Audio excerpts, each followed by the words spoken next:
We're going up, up, up to the Upper Marae, where stories lift and voices fly. Put your tea towels down, let your worries fade. Open the gates, let the memories cascade. In this podcast world, we give it our best. So grab your cup or come say hi, no jest. We're going up to the Upper Marae, where conversations flow and spirits can't lie. No mai, haere mai, and welcome back to the Upper Marae. This is our second episode. I'm one of your hosts, Dr. Alexander Stevens Te Tuaroa, and today we're diving into the world of studying and learning. We're exploring the journeys, challenges, and insights that come with pursuing knowledge and how study shapes the way we show up and practice in our communities. Joining us again are our co-hosts, Irie and Nigel, who will share their study experiences, what keeps them motivated, and the lessons that they've learned along the way. Our final amigo, Sione, is still unwell, ka aroha, but nonetheless, the gates are open, and welcome to the Upper Marae. Welcome, gentlemen. It's good to be back again. Kia ora. Thank you. Nigel, what has influenced your own choice of studies? Talk to us about the studies that you've done. So I've got I got a bachelor's degree in applied social work, which I got from the mighty Manukau Institute of Technology. That's how we met. So once upon a time, you were a lecturer. Yes. And now you've got to come full circle. Now you're lecturing again, which is great. Eh? But you're now Dr. Alexander. Yes. When we met, you had multiple qualifications, but you had your Masters in Indigenous Studies. Now you got 3. That's right. 3 and a 4th on the way. 4th on the way. Shucks, that's amazing.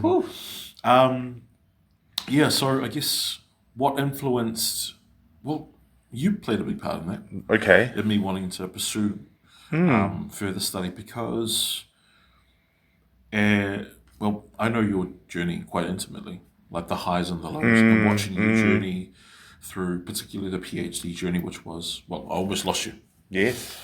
But then we can save that story for another podcast. But then just watching you go through all that, submit the document, go through the Viva, and this was COVID time, so it was all online. So even that in itself is challenging.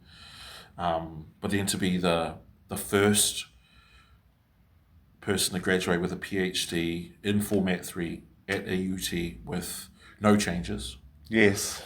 Was amazing. And your testimony is that, you came from very humble beginnings. You got your own story, and you probably shared that at some stage. But then it gave me hope. And I remember sitting there and I was just like, the moment you got it, and we celebrated with your supervisors and with the bro, Bronson. I remember sitting there, I was just like, I think I can do it. I think I can do it. Just that in itself. And also wanting to diversify. I don't want to be a one-trick pony. Totally. You know how I feel about this. If you've got a degree in, yours is in bicultural social work, why on earth would you then do a master's in social work and a PhD in social work? To me, it makes absolutely no sense. Diversify your assets. Now, can I just quickly insert for those that are listening that at AUT they offer 3 different pathways for a PhD. So you've got your traditional pathway, which you write some kind of report or document between 60 to 100,000 words.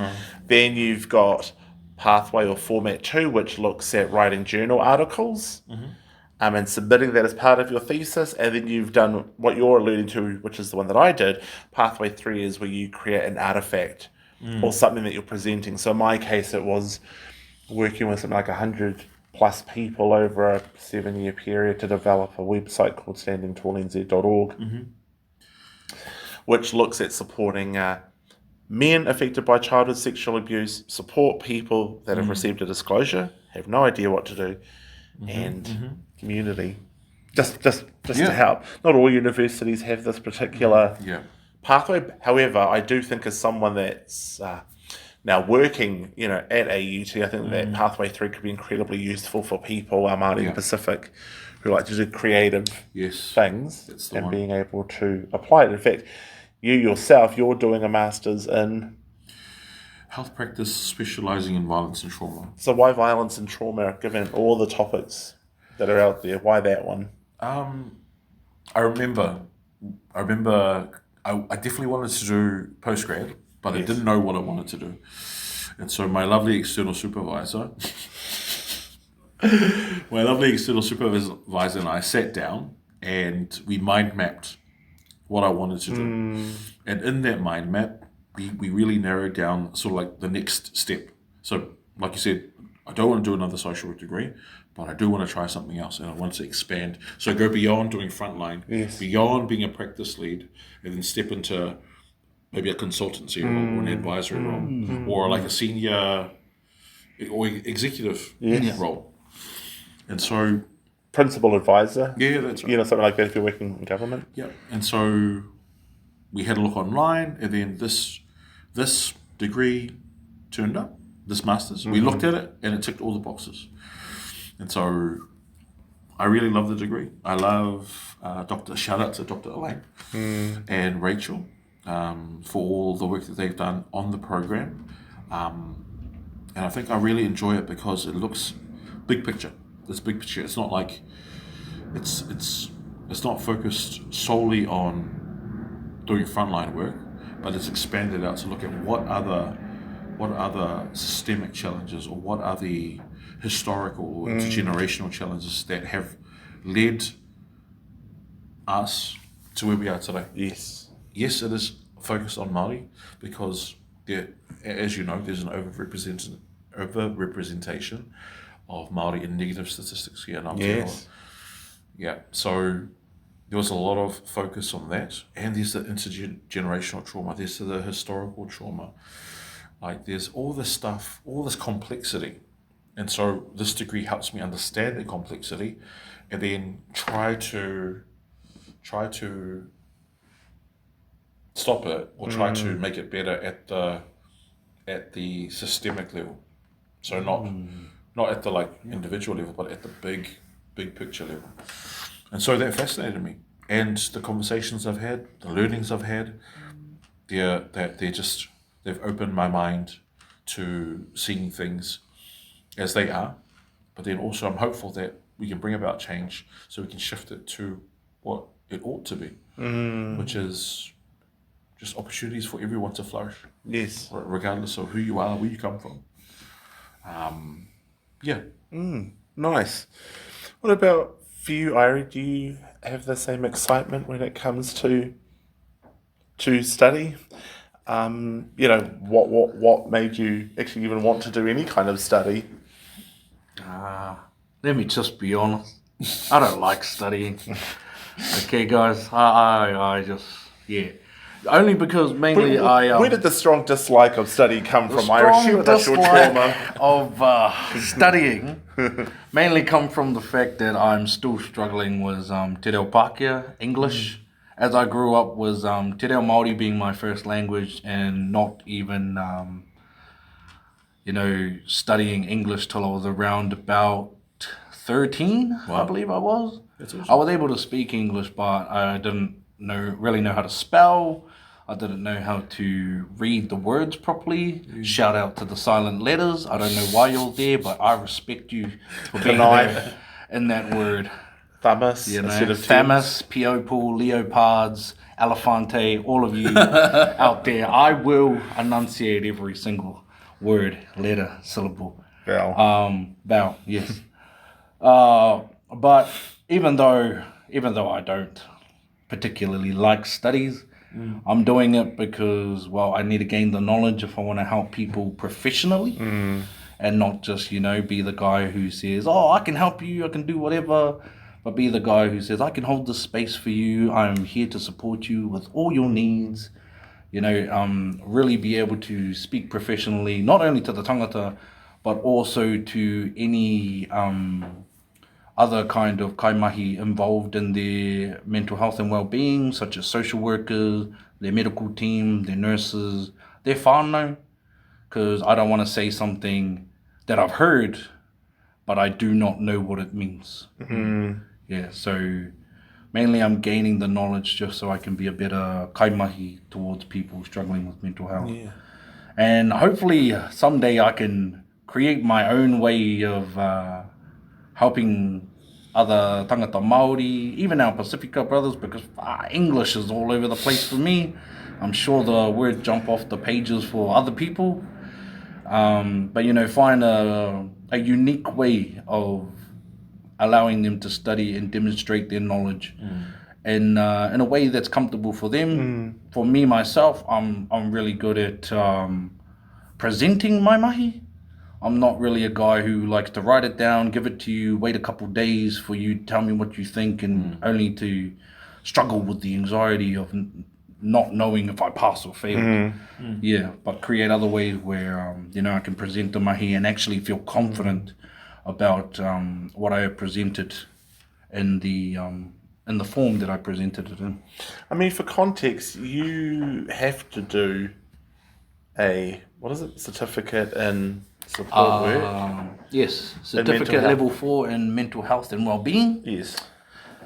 That is online. There is a lot of English reading, but I like that they really visit the Māori and holistic approaches that we use in Aotearoa in New Zealand, because that allows me to understand the working better. When they go into the real medical terms and stuff, I have no clue.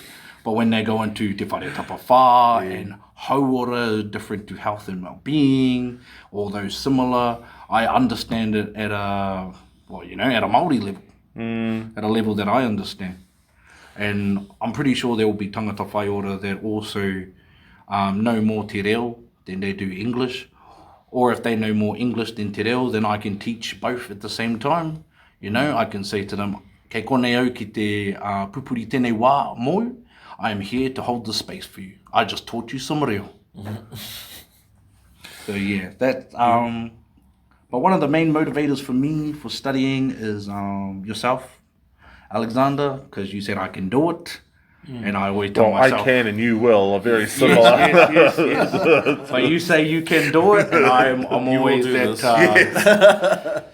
I'm always that negative guy who's like, I don't know if I can do it, but I'll give it a try. I don't know if I can swim, but chuck me in the water and I'll give it a go. If Someone I grab a drown, stick, get it. sink or swim, sink or Yeah, swim. that's how my dad taught me how to swim. Yeah, exactly. He threw you in the water. Threw me in the deep end. It's like, don't die, boy. Yeah. You gotta fight Can for I say, it. we're not up to trauma yet. We're just up to education. Yeah. You've got how many papers to go, though, Irie, before you complete your level 4 certificate? So right now I'm on my third paper, Yes. which will be starting next month on the 5th. Yep. And then I got 2 more papers after that. And then I'll have my tohu. I believe I'll be looking into studying at AUT in the Māori health science sector. Correct. I know Māori, I'm not that good with science. Unless you're talking about, what is it? The food science, culinary science. Nice. Yeah. That's the one. So yeah, I'm excited to learn something new and of course. scientific about te ao Māori, which I think is going to be very exciting for me. Yeah, beautiful. Cool. Beautiful. What about you, Doctor? What would you like to know? You're like 30 plus qualifications. You got a PhD. With all your You're going into qualifications, your 4th masters. I don't know why. what But has I don't. motivated Well, you? I kind of know why, but I think for the sake of the listeners, what's your why? Yes. So let me take you back. How far back? How far back? Jurassic Park days. Venga Boys had just come out with their song, Boom, Boom, Boom. Peter Andre was 3 years ago. That's right. And so the year was 1999. We were all preparing for the Millennium Bug. Do you right. remember this? Yeah. They were looking at Y2K. Y2K. Everyone thought it was the end of the world, right? That's right.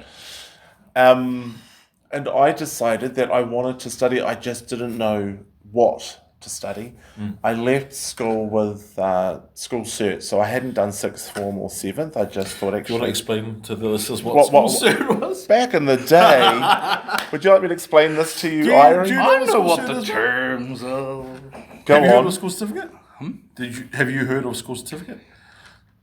Nah, but I know what those terms are, because when I turned year 9, everyone was calling me a third former. That's right, but it doesn't make sense because Yeah. you would have been a 3rd former. Yeah, they were like, you're Yeah. a third former. I'm like, what does that even mean, bro? Where are you from? The 1980s? Yeah. Well, I guess the short story is that fifth form would be year 11, and I had hit 16 years old, and then my qualifications, and this is going back, was home economics. Yes. Before it became food and technology, I did Food tech. sewing and technology, which was just a flash word for using a sewing machine.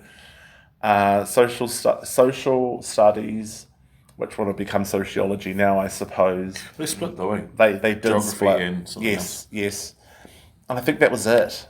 Or maybe an art certificate, I think. In any case, so when I hit Manukau Institute of Technology, I really wanted to look at studying kind of broadly. So I started in foundation education, and I picked up, I think it was like 10 papers. I did 5 papers a semester, starting in things like, communication skills, some management skills, mathematics, Māori health. Then in semester 2, it was like advanced Māori health, advanced mathematics, more communication skills. I really wanted to look broadly. Oh, and basic administration. So that was 1999. And then subsequently, from 1999 to 2006, I haven't not studied, if that makes sense. You've always been studying. I've always studied for 27 years. Well, your age, actually, Irie, give or take. Wow. 27 years I've studied. Shucks. I have 35 qualifications. And counting. And counting. Yeah. That range from, if we do alphabetical, which range from everything from, I think I did a period when I was in chef school, so I became a dessert chef, administration, business, communication, all the way through to counselling, addictions, mental health, so on and so forth. That's right.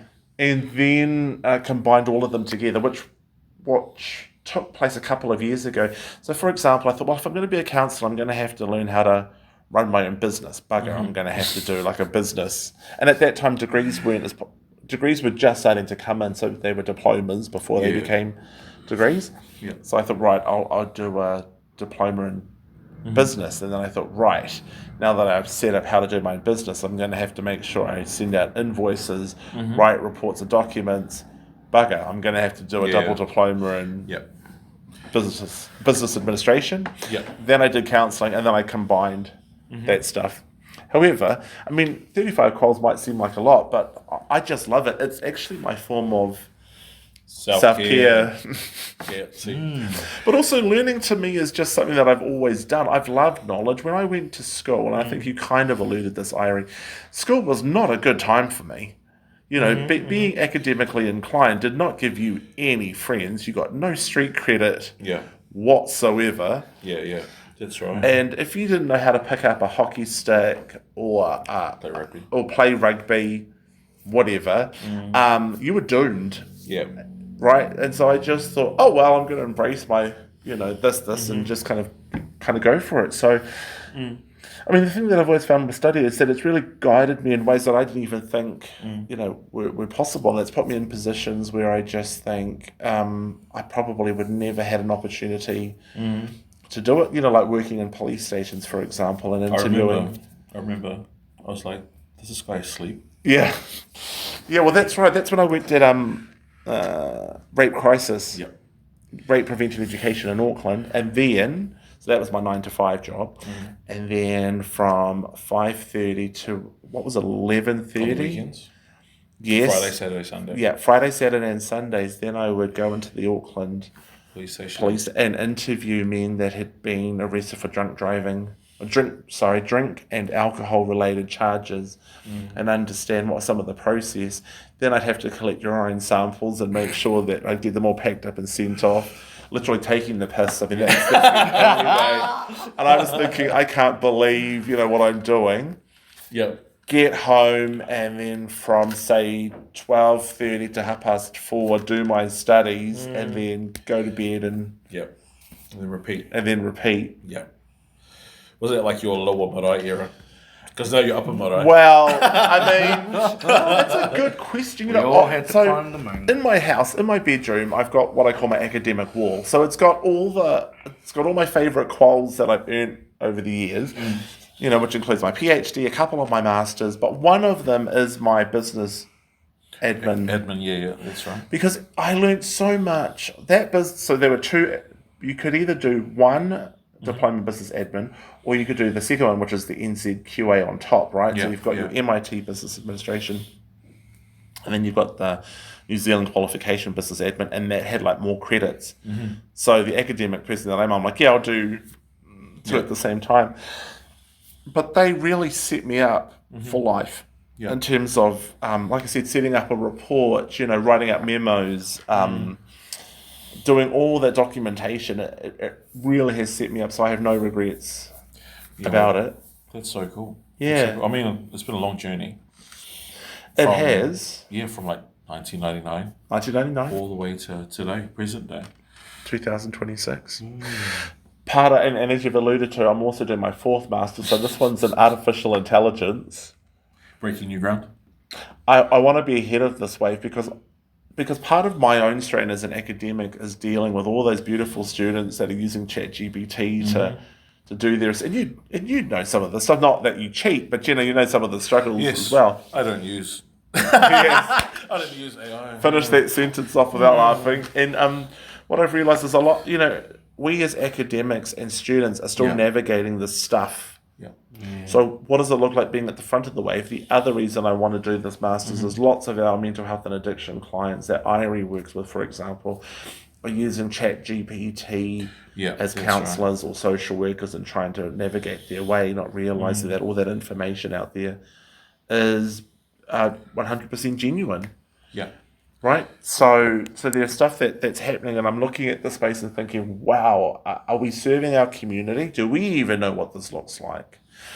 So, my plan is, so that's 2 years part-time. Yeah. And Good. You're not doing full-time anymore. Well, kind of, because I'm also doing the certificate in numeracy and literacy Yeah. at Manukau Institute of Technology. True. And then next year, just for fun, I'm doing not fun. I'm wanting to transition from being purely health professional into educationalist, and so I'm looking at doing the doctorate in education. And then that's it. We'll see, eh? I've already seen it with my magical premonition powers. In 2 years' time, we'll do a Second podcast PhD. and we'll reflect back on this conversation. The only thing that would put me off is, and this is where I feel like a bit of a loser, is that if I got, say, those 3 quals, that would bring me 5, 6, 7, 8, then I'd be 2 away from 40. So I'd feel the natural urge to try to do 2 more quals to say I've got. Just to get a round number. And then step back. Yep. I think that's a beautiful thing about having lots of qualifications, that you don't become a one-trick pony. Yes. Which is kind of what we talked about Yes. as a previously. But then you can shift across, like, through spaces.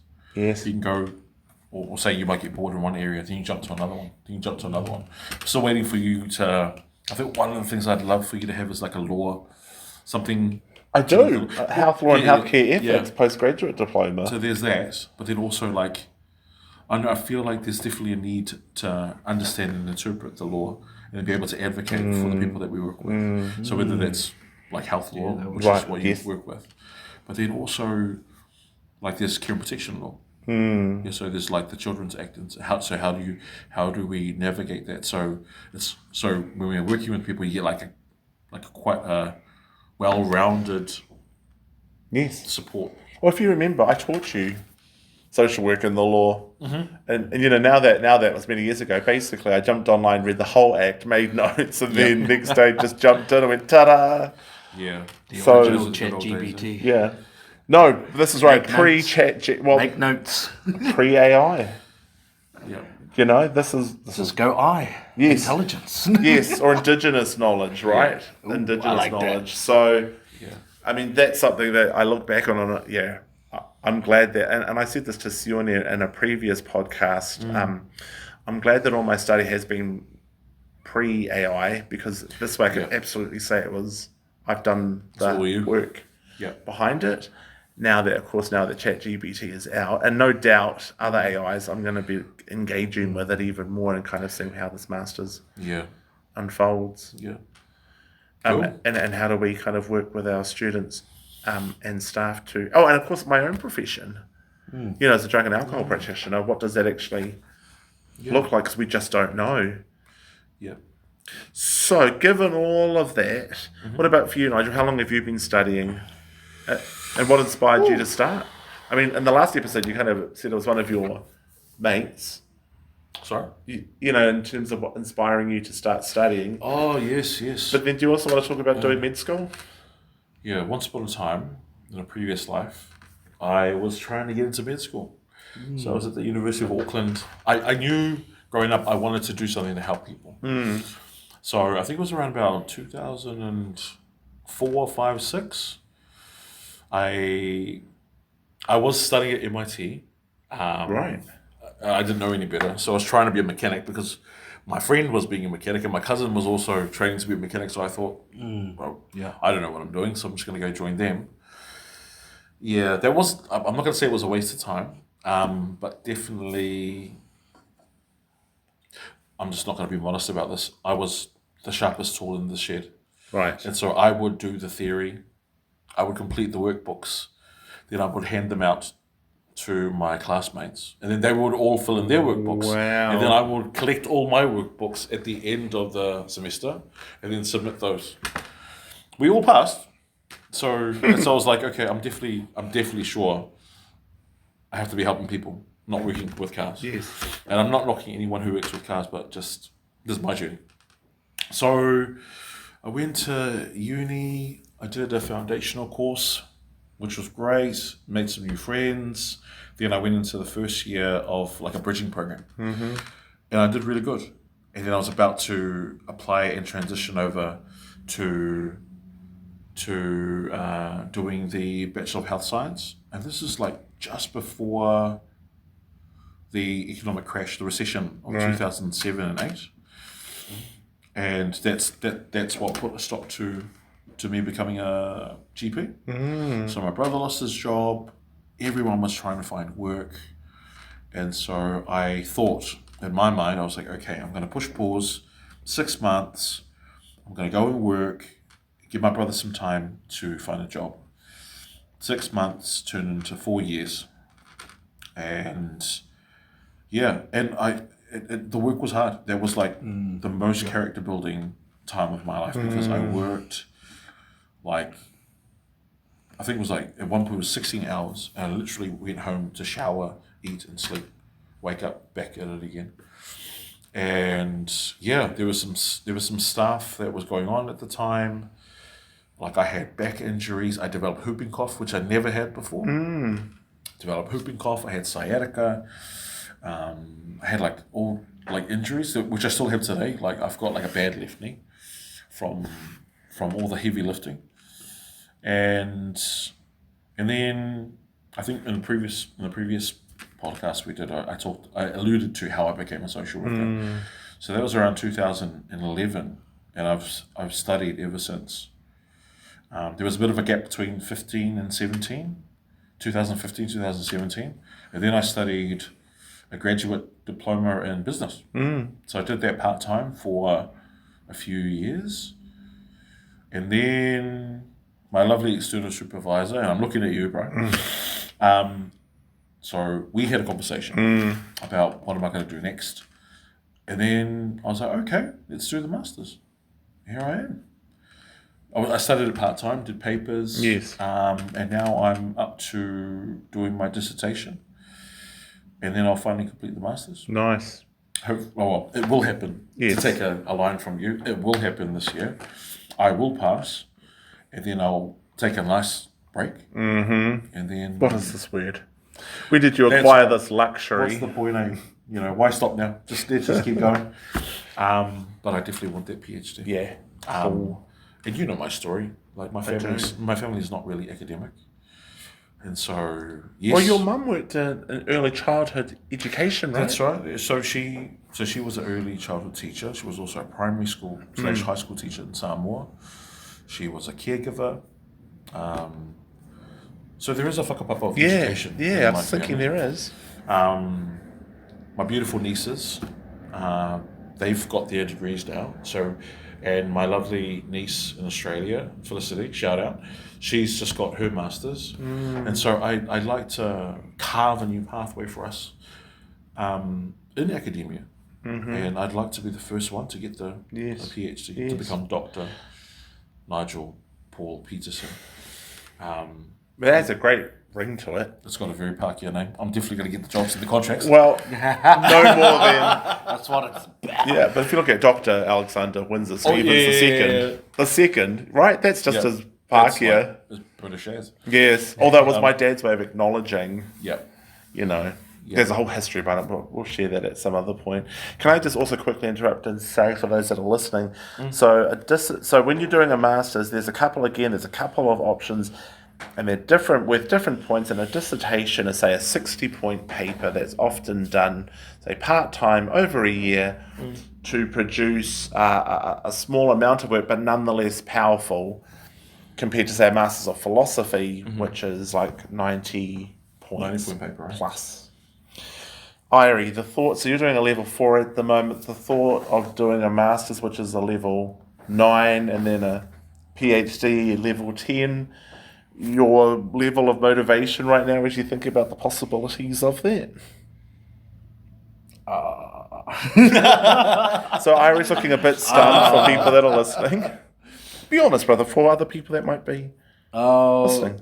Well, yeah, motivation-wise, I've never really been the most academic person in class. But then didn't you get some kind of academic award back at Hockey Medal? Oh, that was for mathematics, yeah. So, math-wise, I love math because numbers don't lie. As long as you add it up and use the formula, it'll always come out to the right answer. For English, you know, there are many different ways of writing an essay. There are many words to choose from. I mean, I learned the word synonym in school, and I thought it was a type of dessert. I kid you not. I thought it was a dessert. I was like, oh, synonyms, like that sounds tasty. Did you think it was like a cousin to cinnamon? I thought it was cinnamon's cousin, like some sort of other tasty, delicious, powder. But I just learned, because one day we have those parent-teacher reviews. Yeah, where your parent goes and talks to all your different teachers.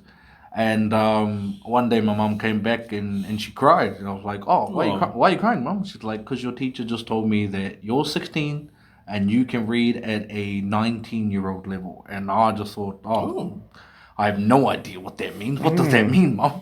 Like, it means you can like finally read stuff and you don't get flustered about it. I was like, oh, yeah.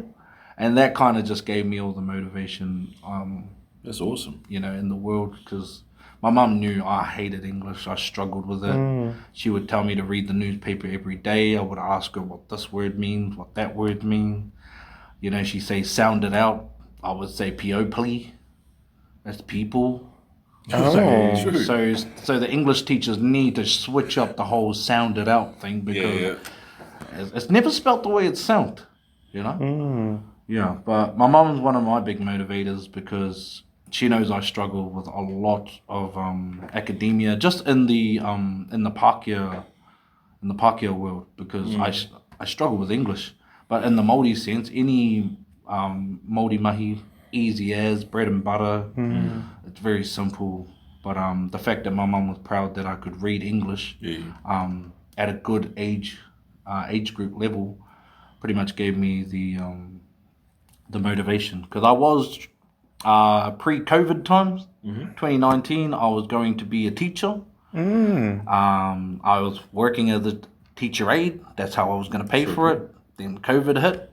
Can't pay for it. Well, going to have to, go back to blue collar mahi, seasonal work, if it was available at that time.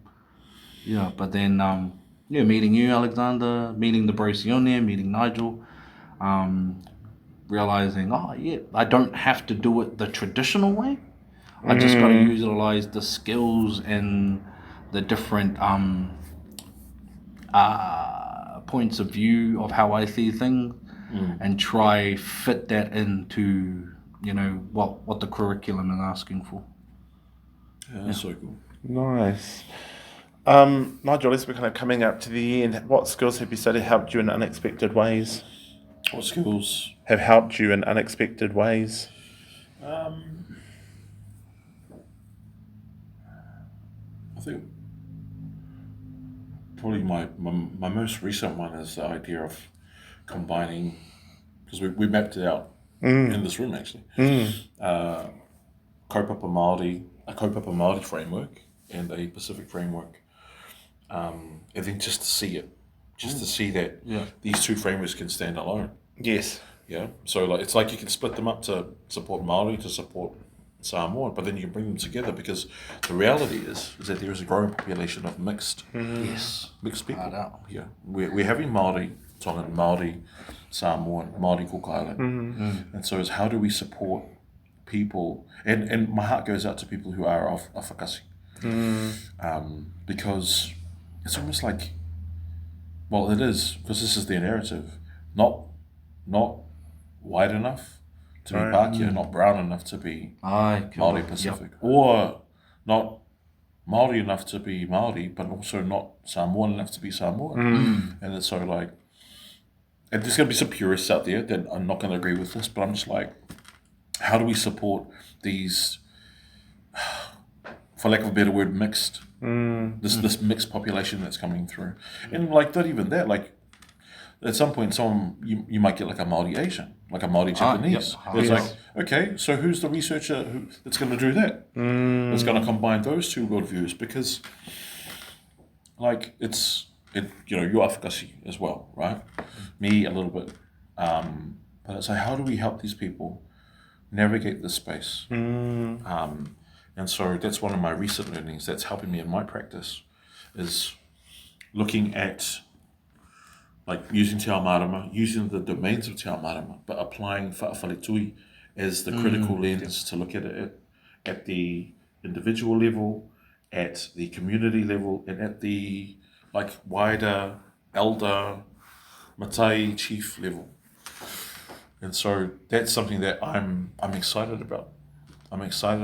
And I'm looking forward to applying that to my research, even applying it to my practice. And then once I've got that legitimacy behind me, then actually being strong and being quite bold and vocal in other spaces, and trying to raise the mana of Indigenous knowledge on par with Western. Because at the moment, people probably won't say it out loud, but Western is up here, and every other body of knowledge is down here. And Māori academics have been fighting that, have been pushing. And so I think as a Pacific researcher, I've got to get behind that, and we can raise not just Māori, but raise all Indigenous knowledge up. Because like even our Aboriginal cousins across the pond, they're struggling, but then there's a lot of knowledge and wisdom that they hold to help with bushfires, for example. But no one reaches out to them. I don't know why. Maybe it's racism, maybe it's discrimination, but there's a lot of strength in Indigenous knowledge. So I know that from my perspective, when people ask me my own positioning around kaupapa Māori versus Western thinking, I've over the last 5 years, I've actually just personally, I've stopped arguing one over the other and just said that it's valid within its own right and its own space, and have just kind of looked at it from that perspective, acknowledging that there have been lots of people who've had to argue, the legitimacy of it, and yet I think from my perspective, I just think actually what I now want to do is just put that to the side and just be able to focus and demonstrate it, for our own selves and for anybody else that's looking into the space. Irie, last question from this particular one. Just thinking about anything that you've taken away from your studies so far. I know you're early into it. Any key things that you've taken away from it? Just learning at the real technical medical sides of mental health and well-being. Because I like to take a direct, simple approach. Being a support worker, just going with that first word, support. What does support mean? It means awhina. Awhina means help. Manakitanga and all that. So I just like to keep it simple. What do you need? How can I help you? and I will do it to the best of my abilities. But getting to learn about what was it? Person-centered approaches. Oh, yes. Whānau-centered approaches as well. And then looking at the holistic side, and then just pretty much connecting them together. Like, so the technical term for te whare tapawhā, Yes. person-centered approach. But but another way I think a person-centered approach to me from an Indigenous lens would just simply be whanaungatanga. Yeah, exactly. And that's kind of how I see it. But now that I know how to correctly identify it and make it identifiable to my tangata, it helps me better with giving them support and the right care that they need. Yes. Yeah. Good point. Well, thank you, gentlemen, for sharing your insights, your joys, and your sighs about education in Aotearoa, New Zealand. Hopefully, people that are listening haven't been overwhelmed by my own journey. This is what I say to Sione, it's not a competition under any circumstances, because I will win every single time. To our listeners, we hope that this kōrero has inspired you to reflect maybe on your own journey of learning and encourage you to embrace that curiosity, persistence, and growth that comes from learning. The gates are closing, and we're going to make our way out and shoo everyone else out so we can get a rest. But we hope that you've taken away something meaningful. So this has been the Upper Marae episode 2. Ka nui te mihi. We'll all see you next time. Mauri ora.